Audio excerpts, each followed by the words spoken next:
Venkat, I see him here, I see Kumaran here, I see Nagaraj here, and all the wonderful people who've gathered today in this very auspicious occasion. I greet you all on the inauguration of District 121, and I formally inaugurate District 121. When Nirmala asked me to attend this inaugural function, I asked her, what did she mean by inaugurating the district? The district has already been inaugurated when Toastmasters International Board of Directors announced the reformation of District 92 into 92 and 121. Well, she said, no, we want this to be formally done and be done by Deepak Menon. Well, I said, fine. So how would I announce it? She said, well, just say that District 121 is now inaugurated. Well, I've said those words now, and it is inaugurated. It is indeed an honor to be present amongst all of you today. And seeing all these wonderful faces on the screen, I wish I could be there in person and physically meet each one of you, shake your hands, hug you, and greet you. But unfortunately, that's not possible. But at least I have the pleasure of seeing each one of you on the screen today. And that brings back so many memories. It's so nostalgic to be present amongst the stalwarts of District 92 and then District 82 first, and then 92. And then as it went on to now become 121. Some of you have continued in that course. I know, for instance, Nagaraj was a member of 82, then became a member of 92, and now is a member of 121. And I'm sure that some of you have followed that same journey. It's interesting how Toastmasters has grown in our part of the world. How we had planted a seed many years ago, and how that seed has now blossomed into this flowering young tree, which is giving of itself, which is planting more seeds and growing more trees and flowering into buds and into more gardens, really, I would say. We're now already 6 districts in India, Sri Lanka, Nepal, Bangladesh. 3 more districts are going to join us in 2022. So there are going to be 9 districts in the subcontinent. That's a tremendous amount of growth that we've experienced. And I go back to 2006, when it all really began, when we became a district for the first time, when we became District 82. And that's about the time I met District Director-elect Nirmala Lily. It was in, I think, 2006, 2007 was the year when I got to see her. I did not really get to interact much with her that year.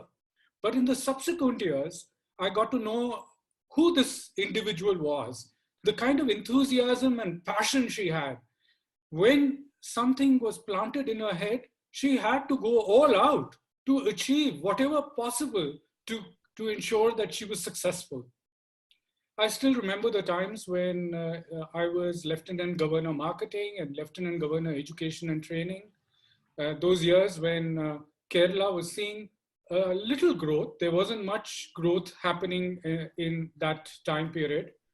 And there was this one club which had to be chartered. That was the first club that Nirmala was working on chartering. And I remember I was on a holiday in Coorg that day. I was in a golf course. And I remember Nirmala was busy trying to figure out how to complete the charter documents. And she must have called me about 20 times that day and asking for almost how to fill out every single line in that charter application.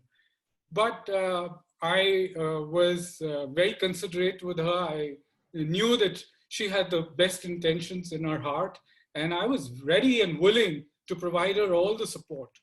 But at that time, I really knew that she was a go-getter and that she would really achieve whatever she wanted to. And so in the year 2009-10, when I was district governor and Nirmala was appointed area governor that year for the 3 clubs that were there in her area in Kerala, I challenged her that she would need to make that area turn into a division. And I promised her if she did that, she would be the division governor of that division. Well, no surprises there. She did manage it. By the end of June 2010, Nirmala had chartered, I think, 7 or 8 more clubs in that part of the district in Kerala. And it became a division. And Nirmala became its first division governor as well. Indeed, she was the queen of clubs. I remember that year she was also voted as the best area governor of the district. In fact, because of her, the division, which was led by Abraham Zakaria, became the best division of the district as well. So it was all the contribution that Nirmala provided to not just the area, but the division that really took the division and Kerala sky high. Her contribution also made it sure that we became the #1 district in the world the 3rd time successively. Indeed, it's been an honor working with Nirmala. It's been an honor to see her growth and development, as is the growth and development that I've seen in so many of you. I've had immense pleasure working with our present district director, Rajkumar Bansal. I've seen the way he's meticulous in his work, the way he ensures that he leaves no stone unturned in his quest for achieving whatever needs to be done. His empathy, his knowledge, his motivation for everything that he does is the members of District 92. I have multiple emails from him making requests for the things that he wanted done for the district. Things, some of those which were possible and some not possible. But he persists, you see, he has that immense amount of patience and he persists. He never gets annoyed, he never gets angry. He's always maintaining that equilibrium, a composure and calm that I guess belies what lies inside, because there inside in his mind, he is a very busy person and continues to work extremely hard.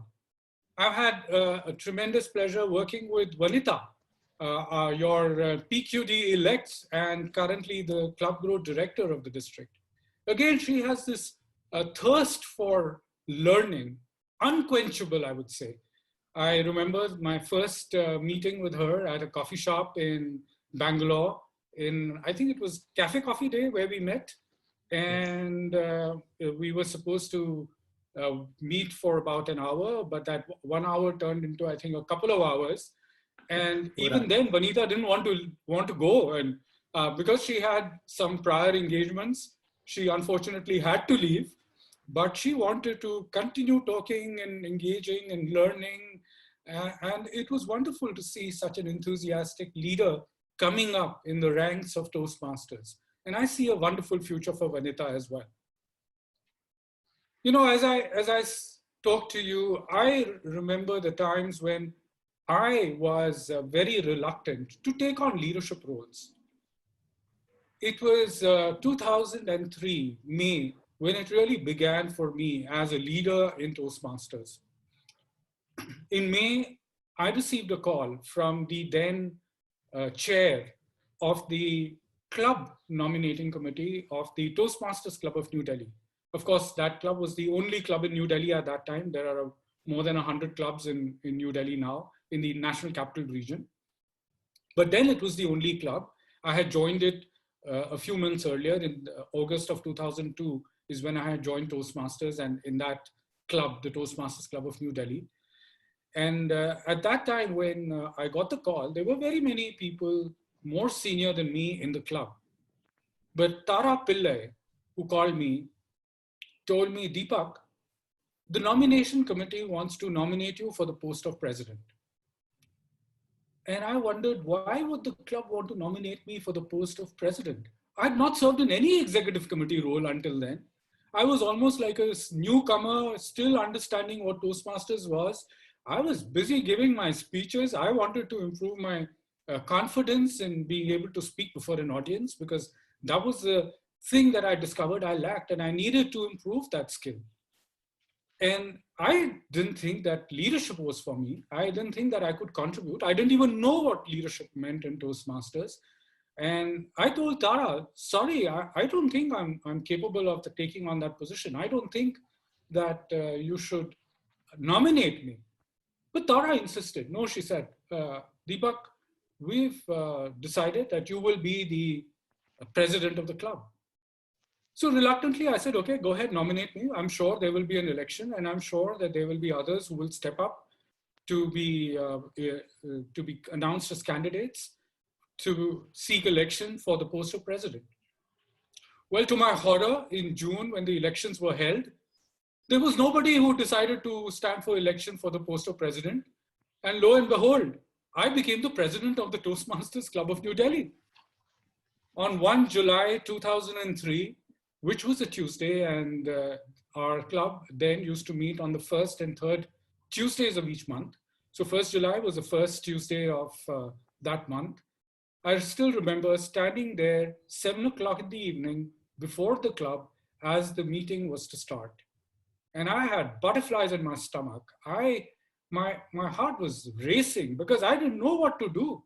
I had absolutely no clue how I'm going to move this club forward. What would be my vision? How would I convey what I had in my mind to this club, who were the members who were looking with anticipation at me, wondering, what is it that I was going to say? Well, I took courage and I talked about what I had in mind.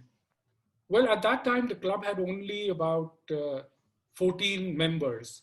And I dreamt that this club would grow into a thriving club with more than 50 members and would have the potential of perhaps cloning itself into many more clubs.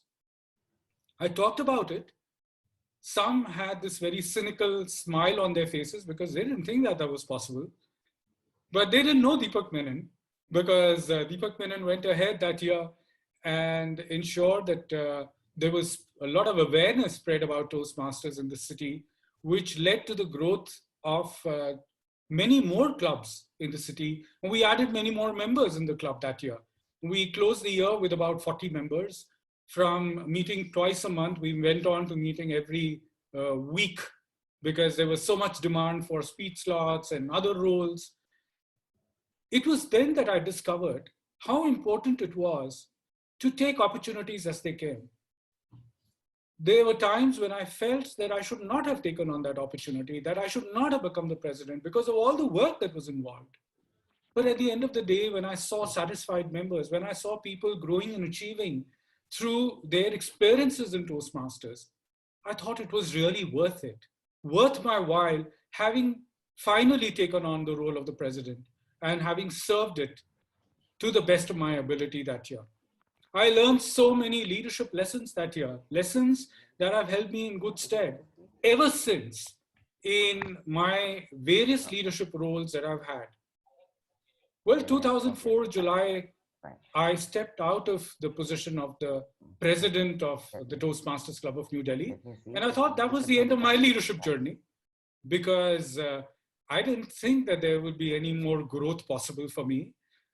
We were not a district. We had no divisions. We had no areas. We were just a few smattering of clubs in Delhi and in other cities across India. But then in 2005, the territorial council started working, and India and Sri Lanka together, we became a territorial council. That happened sometime in 2004 itself. I remember that conference that I attended, the first conference of the Territorial Council in Bangalore in September 2004, where we had leaders who came from Sri Lanka, and we had people from across India who were there. I remember meeting Balraj for the first time. I remember meeting Kumaran there for the first time. I remember seeing Nagaraj, who was still a budding leader in his club for the first time. I met Venkat and I met Bosco and I met Ian Faria and a lot of the stalwarts who led the district forward once the district was created. In 2006, when we were announced as a district, where when we were recognized as a district by Toastmasters International, we became District 82.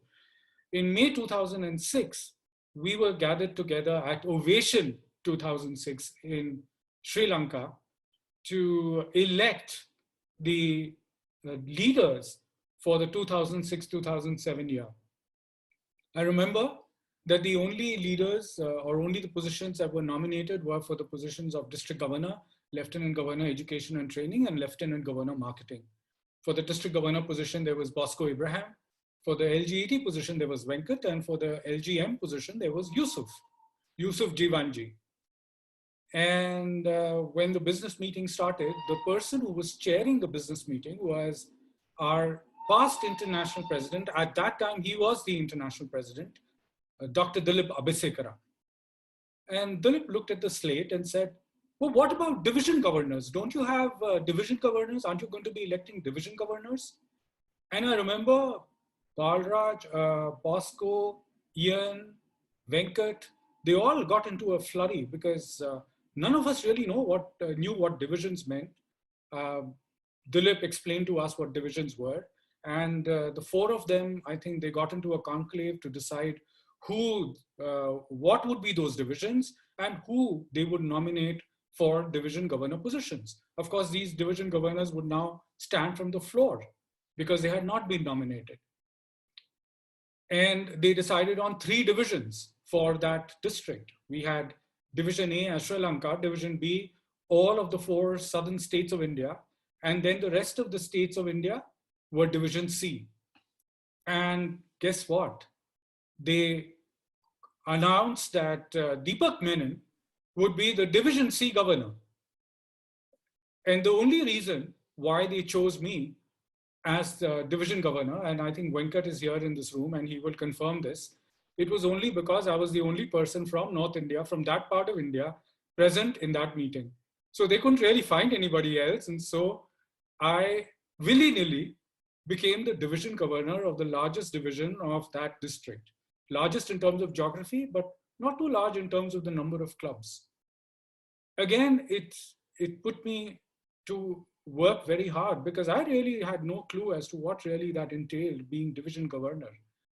I'm sure that our district trio then had no idea as to what really it meant to be a district as well.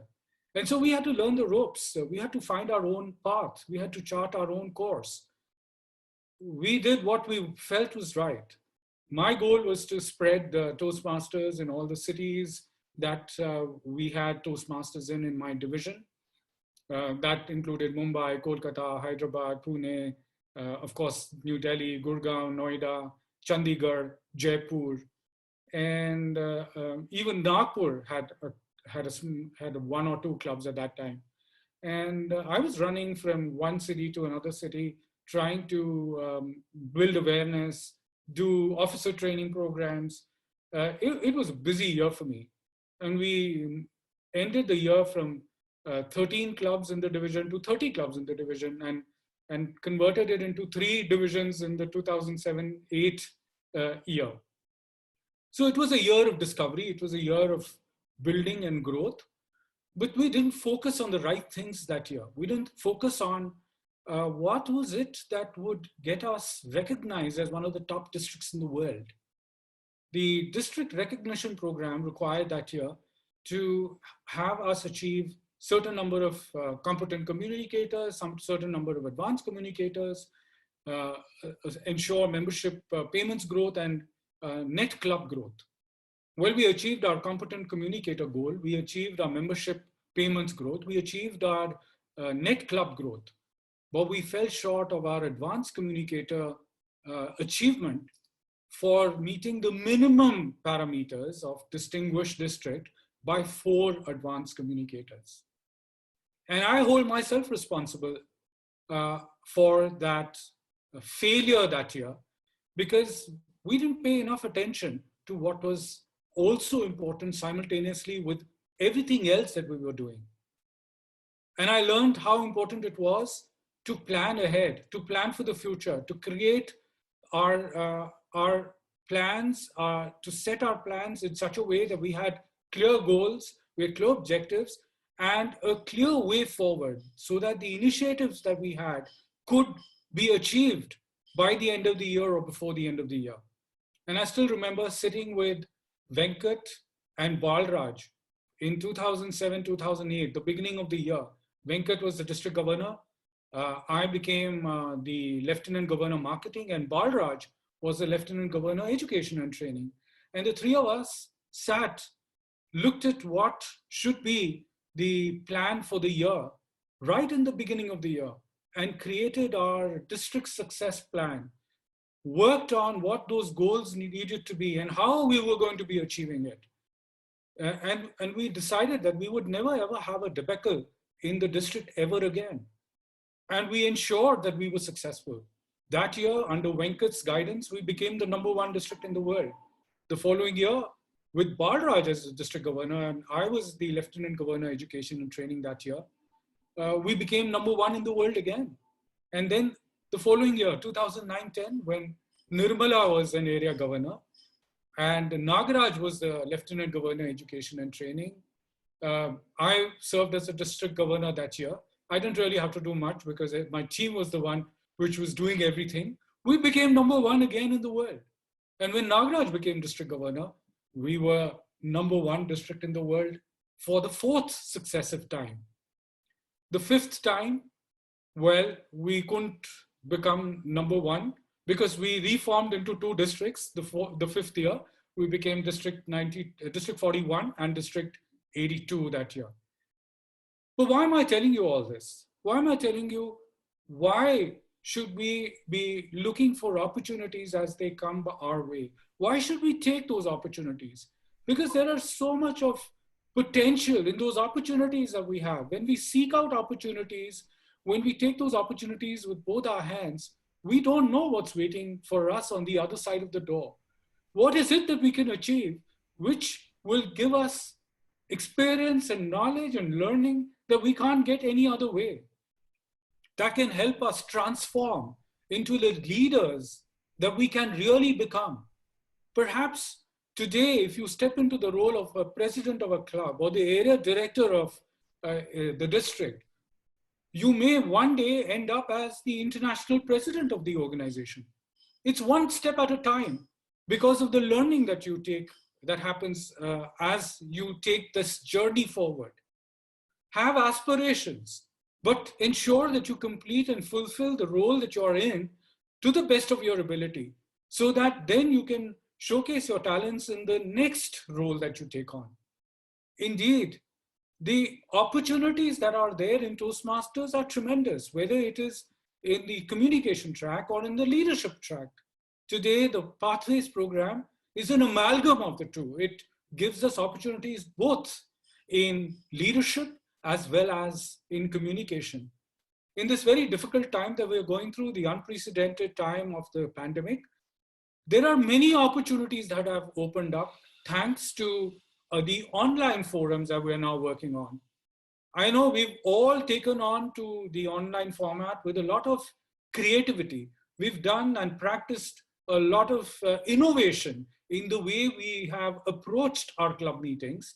And I think we've become more successful today than we've ever been as Toastmasters, as members, as communicators, as leaders, because of that creativity that we've shown. We've had the courage to face the situation, and we know that we can be resilient because we've learned confidence in Toastmasters. We know that we have the courage to bounce back, and we have dealt with compassion with our fellow Toastmasters, with our human beings, because empathy is critical in this time. We're not in this alone. We are going through this together. And when we deal with a problem, with a challenge, with obstacles together, we will be successful. Toastmasters of District 121, I'm indeed proud of all of you. I know you're going to achieve milestones that will make you proud, that will make Toastmasters International proud for what all that you can do in this year to come.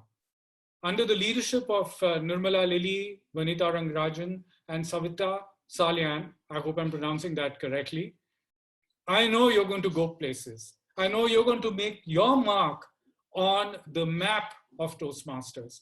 I know that you will be amongst the best districts in the world, because I know that as leaders, you have compassion for your leaders, you care for your members, you have courage to face the situation, and you will deal with everything that comes your way with innovation. Madam District Director-elect Nirmala Lily, thank you again for inviting me, and I wish you and your district all the very best.